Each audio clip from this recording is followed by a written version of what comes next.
Hello and welcome back to another edition of the Medeek Wall plugin. My name is Nathaniel P. Wilkerson, and today I wanted to show you guys a feature or new feature that I've added to the stair module of the wall plugin. So I haven't really made this too elaborate. I've just basically added a straight run of stairs here with a over-the-post handrail, OTP handrail, with just your typical balusters.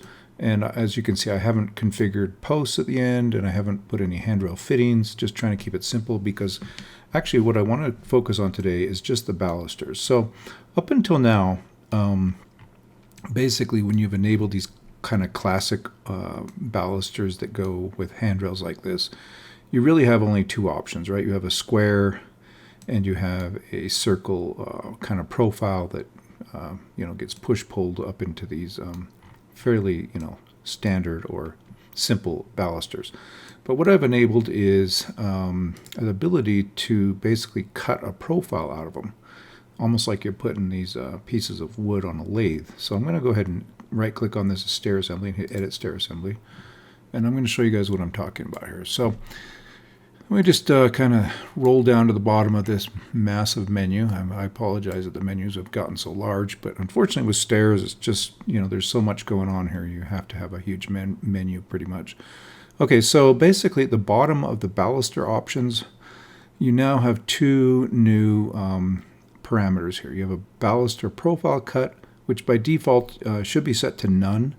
And so again, without that being cut or anything being cut, you just have your typical square baluster as was before. And then you have this profile segments, which allows you to adjust basically the number of segments in the circle. Okay, so let's go ahead, and I really haven't added any too many here, just really one, and then I just put a test one there. But and by the way, I'm going to show you guys how you're going to be able to add in your own profile. So I'm going to go with this S5005 profile, which by the way is pretty close to the one off of the one stair website that I use a lot for references. Okay, and I'm just going to go ahead and hit update on that. And if I remember right, I think this one needed a bit thicker of a baluster. So I think actually I had this set at 1.75, which is the correct thickness on that. So let's just bump that up a little bit. Okay, so there we go. That looks better. Right. And so what you have is now the ability to do kind of more, ornate kind of turned balustrades like this, where you put in a profile and then it will basically cut away and create what you see here. And technically, this is exactly what is happening. You're entering in a profile, and it's using the Follow Me tool. It's rotating that, creating a revolution, and then it's doing a Boolean subtraction against the baluster itself, and then that's what you result with. Okay, and so this profile segment thing is basically, as you can see, it's pretty good, but we can, if we want higher performance, we can set that number lower. So I'm going to go ahead with 8 and I hit update. And you can see now that it's, it's more jagged and everything. But honestly, I think for most cases, when you zoom out, you can't tell whether that's 8 or 12 segments in those circles.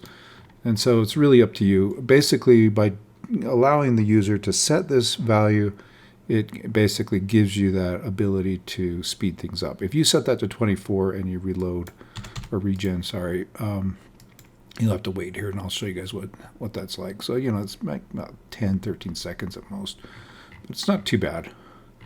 Anyways, so that is kind of, the new feature where you can basically put a profile cut. And then just for the heck of it, I threw this one in, just a really basic profile cut. I'm going to set this back to 1.5, and I'll hit update. And, oh, actually, no, I put none there, didn't I?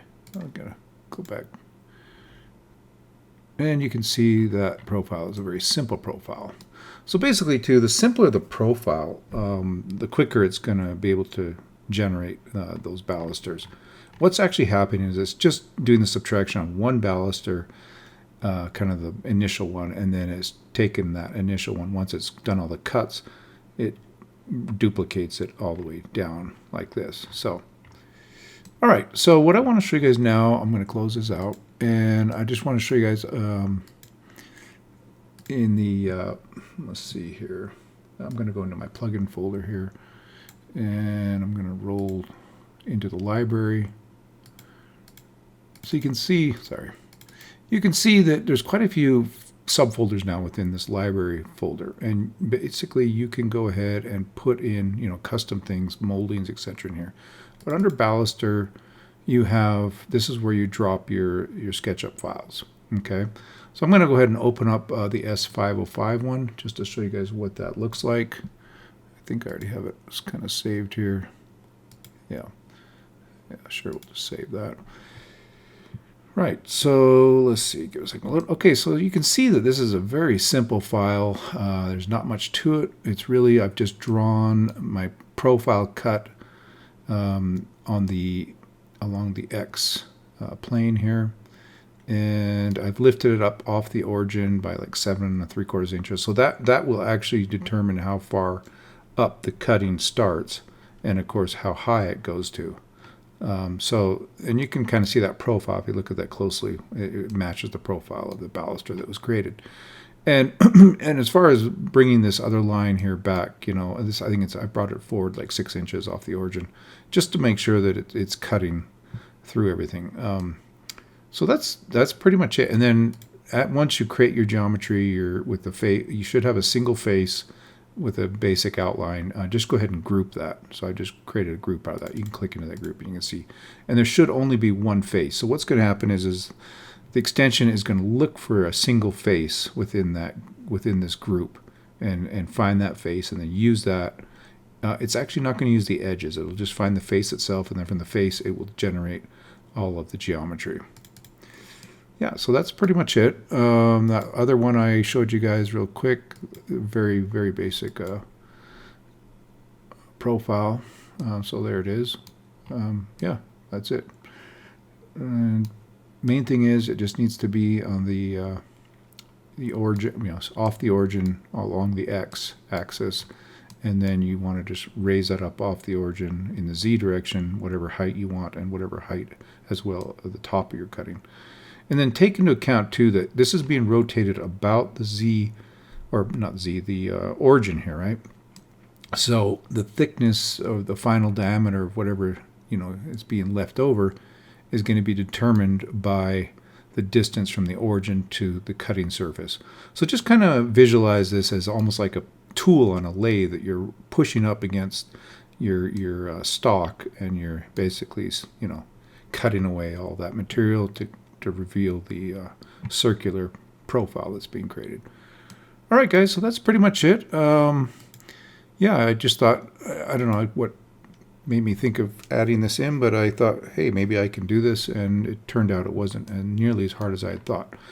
So again, you can drop your own custom profiles into the library. I might add some more as I kind of, you know, dig through the websites and find some kind of standard ones. But for now, I'm just going to add in those two that I've shown here. And then, again, you can put in any custom ones you like. All right, guys, if you have any questions, just shoot me an email or give me a call, and I'm more than willing to get some of your feedback on all of this. All right, we'll talk to you later.